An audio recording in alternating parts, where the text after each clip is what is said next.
News 42 Kannada. ರಾಮನಾಮ ಹಾಡಿರೋ ರಾಮ ಬರುವನು, ಅವನ ಹಿಂದೆ ಹನುಮನು ಇದ್ದೇ ಇರುವನು. ಮೊದಲನೇದಾಗಿ ಈ ಪೂಜಾ ಸ್ಥಳ, ಈ ಪವಿತ್ರವಾದಂಥ ಸ್ಥಳ ಬಹಳ ಪ್ರಸಿದ್ಧಿಯಾದಂಥದ್ದು ನಮ್ಮ ಜಿಲ್ಲೆನಲ್ಲಿ.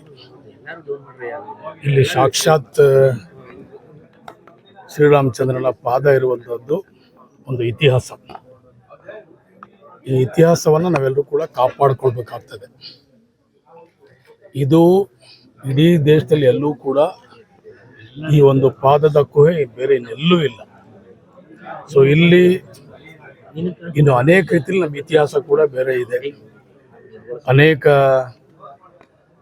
ಋಷಿಗಳು ಇಲ್ಲಿ ಜಪ ಮಾಡಿದಂಥದ್ದು ಉದಾಹರಣೆ ಇದೆ. ಇಲ್ಲಿ ರಣಹದ್ದು ಕೂಡ ಇಲ್ಲಿ ಒಂದು ಪ್ರವಾಸಿ ತಾಣವಾಗಿಲ್ಲ, ಅದು ಕೂಡ ಇದನ್ನು ರಿಸರ್ವ್ ಫಾರೆಸ್ಟ್ ಆಗಿ ಅದನ್ನು ಕೂಡ ಮಾಡಿದ್ದಾರೆ. ಇದರ ಎತ್ತರ ಇನ್ನೆಲ್ಲೂ ನಮಗೆ ಕಾಣೋಕ್ಕೆ ಸಾಧ್ಯನೇ ಇಲ್ಲ. ಎಂಥದ್ದು ಕೊಂಬೆ ಇದೆ ಅಂತ ಹೇಳ್ತಾರೆ, ಅದು ದನಕೊಂಬೆ ಅಂತ ಬೆಟ್ಟ ಅಂತ ಹೇಳ್ತಾರೆ. ಅಂದರೆ ಇಡೀ ನಮ್ಮ ಜಿಲ್ಲೆಯ ಒಂದು ಚಿತ್ರಣನ ನಾವು ಇಲ್ಲಿ ಇಟ್ಕೊಂಡು ನೋಡ್ಬೋದು. ಸೊ ಅಂಥ ಒಂದು ಪವಿತ್ರವಾದಂಥ ಸ್ಥಳದಲ್ಲಿ ಇವತ್ತು ನಾವು ಮೂಲಭೂತ ಸೌಕರ್ಯಗಳೇ ಇಲ್ಲ.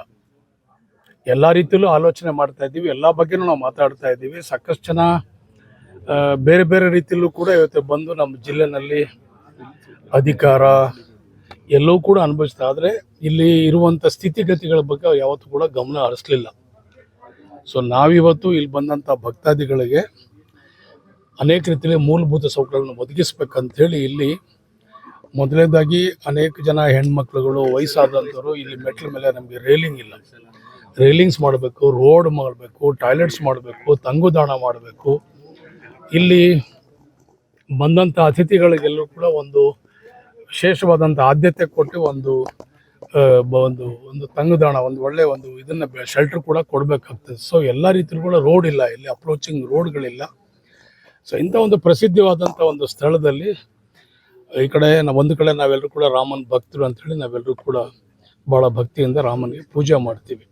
ಸೊ ಇದನ್ನು ವಿಶೇಷವಾಗಿ ಆದ್ಯತೆ ಮೇರೆಗೆ ನಾವು ಮೂಲಭೂತ ಸೌಕರ್ಯವನ್ನು ಕೊಟ್ಟು ಇದಕ್ಕೆ ಇನ್ನೂ ಹೆಚ್ಚಿನ ರೀತಿಯಲ್ಲಿ ಪ್ರಸಿದ್ಧಿ ಆಗುವ ರೀತಿಯಲ್ಲಿ ನಾವು ಕೆಲಸ ಮಾಡಬೇಕಂತೇಳಿ ಇವತ್ತು ಪ್ರವಾಸೋದ್ಯಮ ಇಲಾಖೆಯಿಂದ 2 ಕೋಟಿ ರೂಪಾಯಿ ಮತ್ತು ಇನ್ನು ಕೆಲವು ಬೇಕಾದಷ್ಟು ಮುಜರಾಯಿಂದ ಒಂದಷ್ಟು ಹಣ ಇದೆ. ಮತ್ತು ನನ್ನ ಅನುದಾನದಲ್ಲೂ ಕೂಡ ಇಲ್ಲಿ ಎಲ್ಲ ರೀತಿಯಲ್ಲೂ ಕೂಡ ಇಲ್ಲಿ ಅನುಕೂಲ ಆಗಬೇಕಂತೇಳಿ ಇವತ್ತು ಕೆಲಸಕ್ಕೆ, ಇವತ್ತು ಮೂಲಭೂತ ಸೌಕರ್ಯಕ್ಕೆ, ಅಭಿವೃದ್ಧಿ ಕೆಲಸಗಳಿಗೆ, ರಸ್ತೆ, ರೋಡು, ಚರಂಡಿ, ಶುದ್ಧ ನೀರು ಘಟಕ, ಎಲ್ಲ ರೀತಿಯಾದಂಥ ಸೌಲಭ್ಯಗಳನ್ನು ಕೊಟ್ಟು ಇದನ್ನು ಒಂದು ಒಳ್ಳೆಯ ಉನ್ನತ ರೀತಿಯಲ್ಲಿ ಕೆಲಸ ಮಾಡಬೇಕಂತೇಳಿ ನಾವು ತೀರ್ಮಾನ ಮಾಡಿ ಈ ಸಮಿತಿಯ, ಈ ರಾಮದೇವ್ರ ಬೆಟ್ಟದ ಎಲ್ಲ ಸಮಿತಿಯವರು, ನಮ್ಮ ಮುಖಂಡರುಗಳು, ನಮ್ಮ ಮಾಜಿ ಶಾಸಕರು ರಾಜಣ್ಣ, ಪ್ರಾಧಿಕಾರದ ಅಧ್ಯಕ್ಷರು, ನಮ್ಮ ನಾಗಣ್ಣ, ನಮ್ಮ ಸಿಯಾನ ವೆಂಕಟೇಶ್ವರ ಹಳೆಯ ಅಧ್ಯಕ್ಷರು, ಪಾಪ ಅವರೆಲ್ಲರೂ ಕೂಡ ಇವತ್ತು ಎಲ್ಲರೂ ಸೇರಿ ಇವತ್ತು ಈ ಒಂದು ಕೆಲಸಕ್ಕೆ ನಾವೆಲ್ಲರೂ ಕೂಡ ಚಾಲನೆಯನ್ನು ನಾವೆಲ್ಲರೂ ಬೆಟ್ಟದ ಬಗ್ಗೆ ಸಾಕಷ್ಟು ಈಗ ವಿವರಣೆ ಕೊಟ್ರಿ ಸರ್. ಸರ್ಕಾರದಿಂದ ವಿಶೇಷ ಅನುದಾನ, ಯಾಕಂದ್ರೆ ಬಿಫೋರ್ ತಾವು ಶಾಸಕರ ಮೊದಲು ಕೂಡ ಇದ್ರ ಬಗ್ಗೆ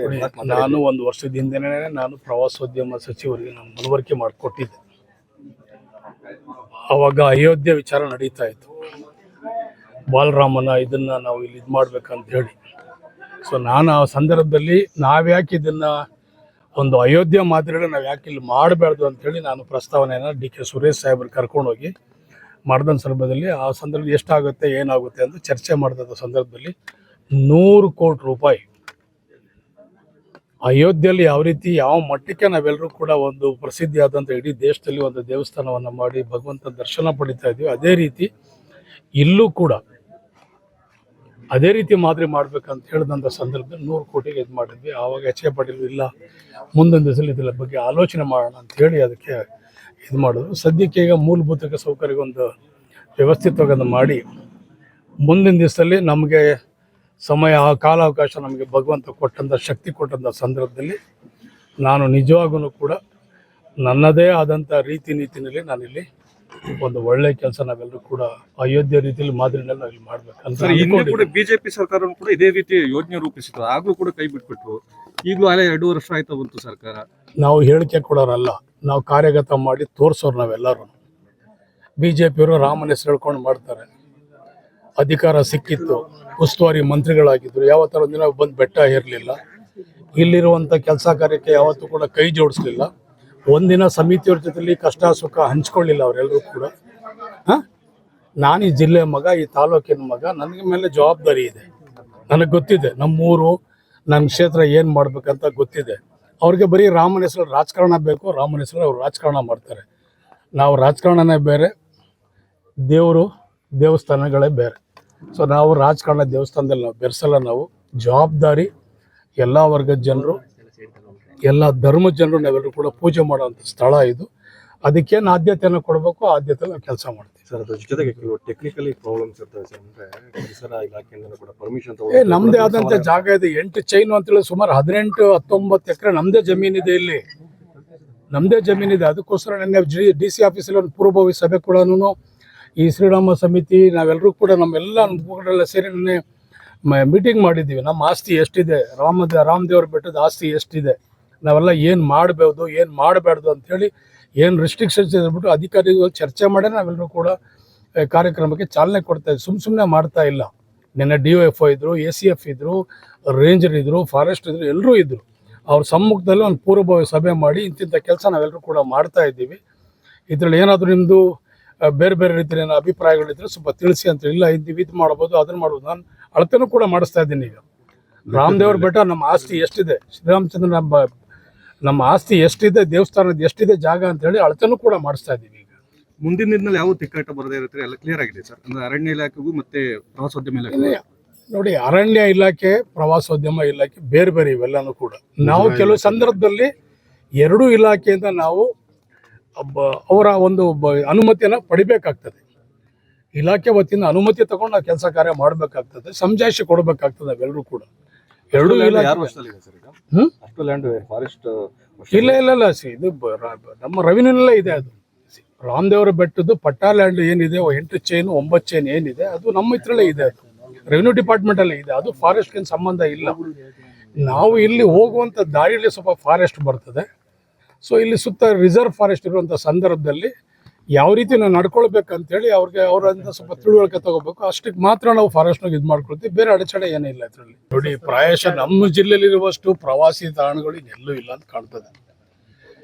ಯಾರು ಯಾವ ರೀತಿ ಆಲೋಚನೆ ಮಾಡ್ತಾರೋ ಗೊತ್ತಿಲ್ಲ. ನಾನಂತೂ ಮುಂದಿನ ದಿವಸದಲ್ಲಿ ಮೇಕೆದಾಟಿಂದ ಹಿಡಿದು ನಮ್ಮ ಮಾಗಡಿ ಸಾವಂದುರ್ಗವರೆಗೂ ಕೂಡ ಎಲ್ಲೆಲ್ಲಿ ರೇವಣ ಸಿದ್ದೇಶ್ವರ ಬೆಟ್ಟ ಇರ್ಬೋದು, ಮೇಕೆದಾಟು ಇರ್ಬೋದು, ಶಿವಗಂಗೆ ಇರ್ಬೋದು, ಉತ್ತರಿ ದುರ್ಗ, ಸಾಕಷ್ಟು ನಮ್ಮಲ್ಲಿ ಪ್ರವಾಸಿ ತಾಣಗಳಿದೆ. ಒಂದಿನ ಪ್ಯಾಕೇಜ್ ಮಾಡಿ ನಾವೇನಾದರೂ ಎಲ್ಲ ಜನಗಳಿಗೆ ಅನುಕೂಲ ಮಾಡಿಕೊಡ್ತೀವಿ ಅಂತ ಹೇಳಿದ್ರೆ ಇದ್ರಲ್ಲಿ ರೆವಿನ್ಯೂ ಸಾಕಷ್ಟು ನಮ್ಮ ಜಿಲ್ಲೆಗೆ ಜನರೇಟ್ ಆಗ್ತದೆ.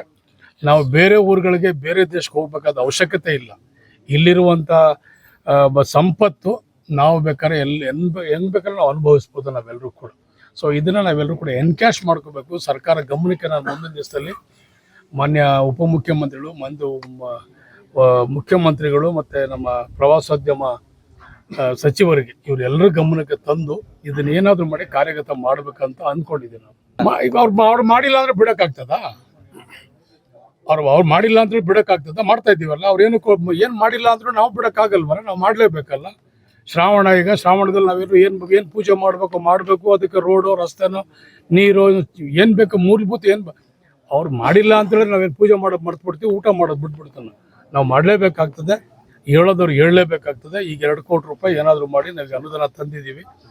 ಈಗ ಅದನ್ನು ಯಾವ ರೀತಿ ನಾವು ಕೆಲಸ ಮಾಡಬೇಕು ಅದನ್ನು ಆ್ಯಕ್ಷನ್ ಪ್ಲಾನ್ ಮಾಡಿ ಕೆಲಸ ಪ್ರಾರಂಭ. ಇವತ್ತಿನ ದಿನ ಪೂಜೆ ಮಾಡಿ, ಇವತ್ತಿನ ಈಗಾಗಲೇ ಸಾಮಾನು ಸರಂಜಿ ಎಲ್ಲ ತಂದಿದ್ದಾರೆ, ಕೆಲಸ ಚಾಲನೆ ಮಾಡ್ತಾ ಇದ್ದೀವಿ.